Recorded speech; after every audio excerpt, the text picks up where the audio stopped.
Retour ce soir sur le récent séjour à New York du président de la transition, Brice Clotaire Oligui-Nguema a préparé dernièrement une table ronde entre investisseurs américains et la partie gabonaise. Cette rencontre visait à présenter les différentes opportunités d'investissement au Gabon. Communication présidentielle.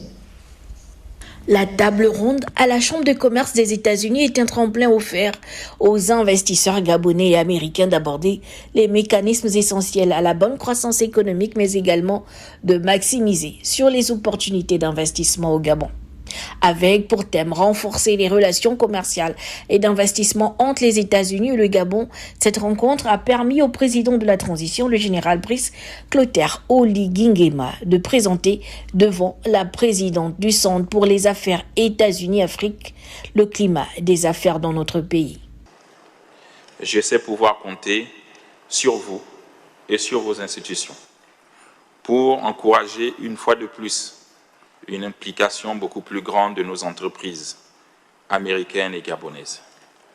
Organisation de cette table ronde entre les hommes d'affaires américains et les membres de votre organisation et les membres du gouvernement gabonais en est la preuve.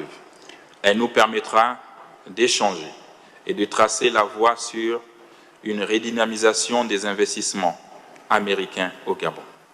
Mesdames et messieurs, distingués invités, le Comité pour la transition et la restauration des institutions au Gabon et le gouvernement ont entrepris des réformes importantes qui visent à assainir le climat des affaires. Nous avons pu rétablir des relations de confiance avec nos différents partenaires au développement. Ce face-à-face avec les partenaires américains est une mission qui vise la promotion de la destination Gabon. Il y a plusieurs opportunités d'investissement dans les secteurs des mines, du pétrole, de l'agro-industrie, du tourisme ou de la digitalisation. Les secteurs qui ont beaucoup été intéressés, sur lesquels le chef d'État a insisté, bien sûr c'est le secteur du pétrole, le secteur des mines, mais également il y a tout le secteur également de la digitalisation, parce qu'effectivement vous doutez bien que dans un monde qui va de plus en plus vite, il faut pouvoir améliorer les process, il faut pouvoir digitaliser, il faut pouvoir dématérialiser, et que là aussi les États-Unis ont une grande avance en matière de digitalisation, et que c'est bien que le chef d'État également ait attiré ces investisseurs-là.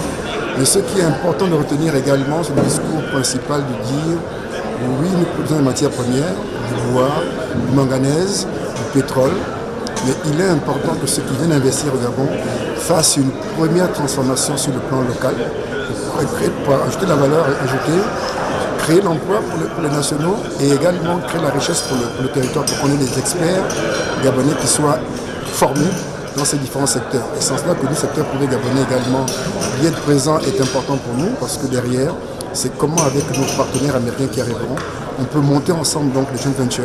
Effectivement, parce que nous, on a une bonne connaissance de notre environnement, eux, ils ont l'expertise, ils ont peut-être un financement. Comment ensemble, on peut monter des entreprises conjointes qui puissent s'installer dans la durée au niveau du Gabon.